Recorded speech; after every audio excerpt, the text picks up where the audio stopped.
අද අපි බලමු කුරුඳු අස්සනු නෙලලා ගෙදරදිම සකසගෙන අපනයන වෙළඳපොළට ඉදිරිපත් කරන්නේ කොහොමද කියලා. කුරුඳු කියන්නේ සදාහරිත බහුවාර්ෂික නිවර්තන කලාපයේ හොඳින් වැඩෙන ශාකයක්. ශ්‍රී ලංකාවේ කුරුඳු වලට ජාත්‍යන්තර තත්ත්ව සහතිකයක් හම්බ වුණා. කුරුඳු භූගෝලීය තත්ත්ව දර්ශකය සිලෝන් සිනමන් ජියෝග්‍රැෆිකල් ඉන්ඩිකේෂන්. මේ තත්ත්ව සහතිකය නිසා ලෝක වෙළඳපොලේ අපේ ලංකාවේ කුරුඳු වලට වැඩි මිලක් ලබා ගන්න අවස්ථාව ලැබුණා. අද අපි සරුසාර කුරුඳු ඉඩමකටයි යන්නේ. වතුර ගලාගෙන යන පුංචි කාණුවකට එහා පැත්තෙන් තමයි ඉඩම තියෙන්නේ. ඔයාලා මගේ channel එක subscribe කරලා නැත්නම් subscribe කරලා comment එකකුත් දාන්න. කුරුඳු ගහේ දළු දාලා ඒවා කොළ පාට වෙන කාලෙට තමයි කුරුඳු අස්සනු නෙලන්නේ. එතකොට පොතු වෙන් කරගන්න පහසුයි. බොහෝ විට කුරුඳු කපන්නේ උදේවරුවේ.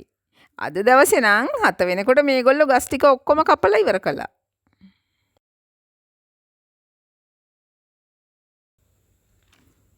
හොඳ මොහත් කැත්තකින් ගහේ ඇතුල් පැත්තට ආනතිය හිටින විදියට ගහ කපා ගන්නවා.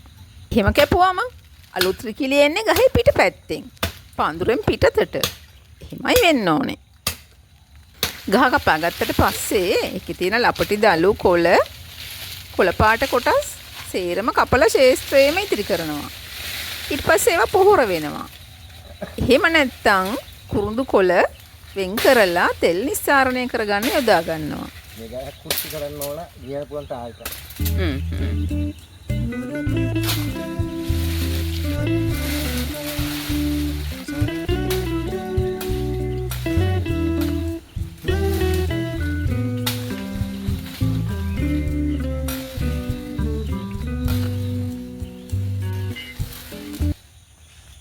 කපාගත්ත කුරුඳු කඳන් කුරුඳු තලන තැනට ගෙනියනවා. ඊට පස්සේ වතුරෙන් හොද ගන්නවා. එතකොට වේලෙන එක ටිකක් අඩු වෙනවා. ඊට පස්සේ කැත්තෙන් කඳේ තියෙන ගැට පාහිනවා. ඊට පස්සේ කඳන් වල පිටපොත්ත දුමුරු පාට කොටස සූරලා ඉවත් කරනවා. ඒකට කොකැත්ත කියන උපකරණය පාවිච්චි කරනවා. ඇතුල් පොත්තට හානි නොවන විදියට තමයි කරන්න ඕනේ. ඒ විදියට සම්පූර්ණ කඳේම පිටපොත්ත ඉවත් කරනවා. කහපාට ඇතුල් පොත්ත මතු වෙනකන්. පිටපොත්ත තිබුණොත් රසය වෙනස් වෙනවා. ගුණාත්මක බවත් අඩු වෙනවා.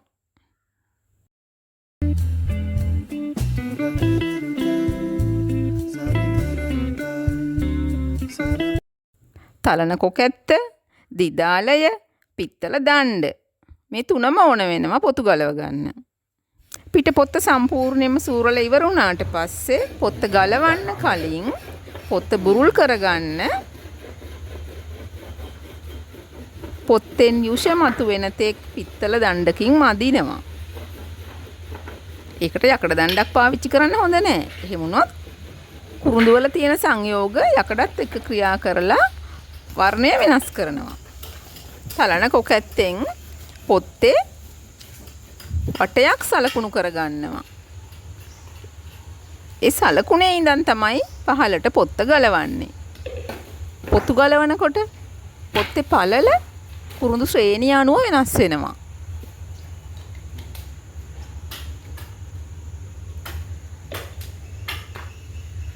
කුරුඳු පොතු ඖෂධයක් විදියට ඊටාම වැදගත්.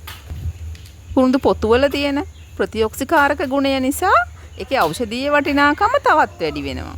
ඒ වගේම රසකාරකයක් විදියට බේකර් නිෂ්පාදනවලදී සුවඳ වලින් නිෂ්පාදනයටත් කුරුඳු භාවිතා වෙනවා. කුරුඳු වල තියෙන දිලීරනාශක ගුණය, බැක්ටීරියා නාශක ගුණය නිසා දන්තාලේප නිෂ්පාදනයේදී කුරුඳු ඊටාම වැදගත්.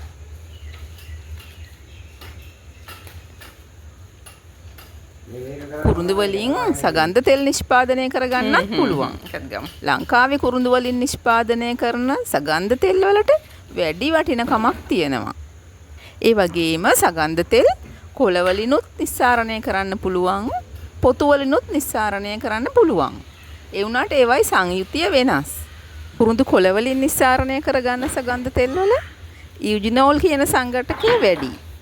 කුරුඳු පොතු වලින් නිස්සාරණය කරගත්තම සිනමැල්ඩිහයිඩ් කියන සංඝටකය වැඩි. මේ සගන්ධ තෙල් නිස්සාරණය කරගන්නේ ආසවන ක්‍රමයක් මගින්. මේ ගැන වැඩි තොරතුරු බලා ගන්න අත්පොත මම ඩිස්ක්‍රිප්ෂන් එකට දාන්නම්.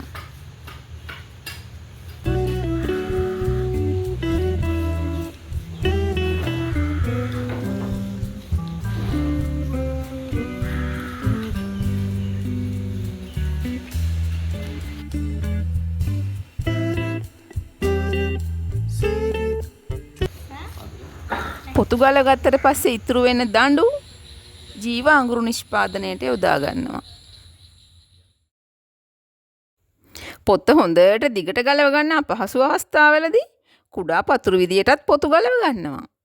ඒවා පොඩි කියලා කියන්නේ. පැය කීපයක් යනකොට ගලවගත්ත පොතු ටිකක් රෝල් වෙනවා.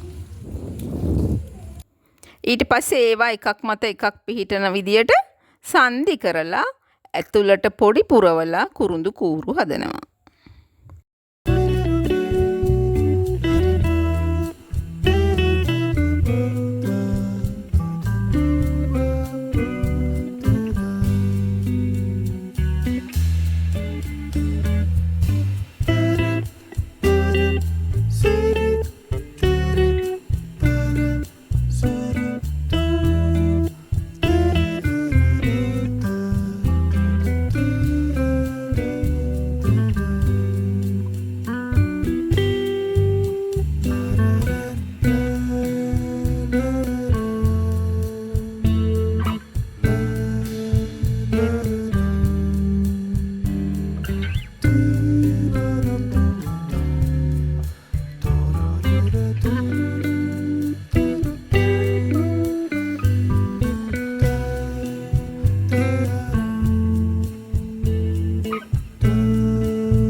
දැන් මෙතන නම් සන්ධි කරපු කූරක දිග අඟල් 21ක්. ඒ අඟල් 21 මැනගන්න පෙති කෝටුව පාවිච්චි කරනවා. මේ තියෙන්නේ පෙති කෝටුවක්. පෙති කෝටුව ඔන්න පොඩක් හරිය පෙති කෝට්ට තියලා. මේ විදියට අඟල් 21ක් දිගට සන්ධි කරපු කුරුඳු කූරු ඊට කලින් හදාගත්ත ලණු රාක්ක මත පිළිවෙලට අසුරලා පවනේ වියල ගන්නවා.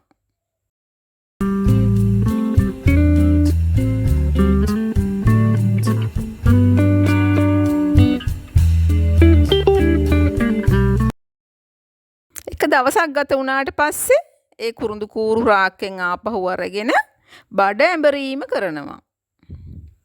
බඩ ඇඹරීම කියන්නේ කුරුඳු කූරු හොඳට අතින් රෝල් කරනවා. එතකොට එළියට ඇවිල්ලා තියෙන පොඩි එහෙම තියෙනවා නම් ඒවා ඇතුළට යනවා. ඒ වගේම කුරුඳු කූරු වල මුව විවරය රවුම හොඳට වැහෙන විදියට අඹරනවා. බඩ ඇඹරීමෙන් කුරේ විස්කම්භය ඒකාකාරීව තියාගන්නත් පුළුවන්.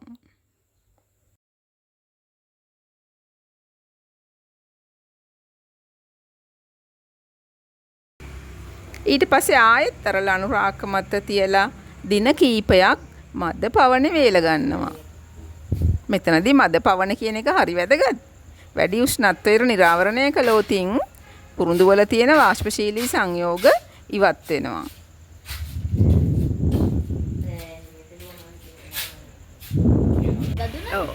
එතකොට කුරුඳු වල සුවඳ අඩු වෙලා ගුණාත්මක භාවය අඩු වෙනවා. අපි මෙතනදී නම් දවස් 5කදී විතර මේ කුරුඳු වේලුණා. ඒ කියන්නේ තෙතමන ප්‍රමාණය 114කට වඩා අඩු වුණා. ඊට පස්සේ හදාගත්ත කුරුඳු කූරු ශ්‍රේණි කරනවා. ඊට පස්සේ ඒ කුරුඳු මිටි බැඳලා අපනයන වෙළඳපළට ඉදිරිපත් කරනවා.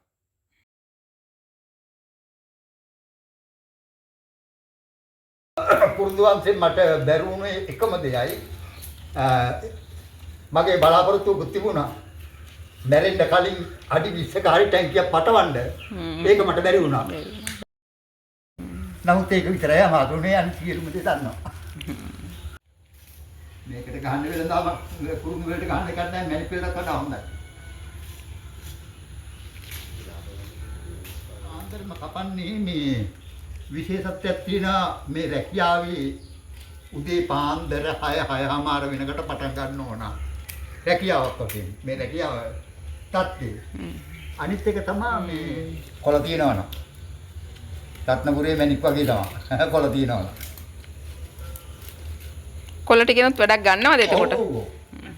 කොළ වලින් තමයි 7,000 400 දෙකක් අරගෙන ඉතුරුත් වෙනවා. තෝර ගන්න පුළුවන් මේ මුදලේ. කොළ වලින්.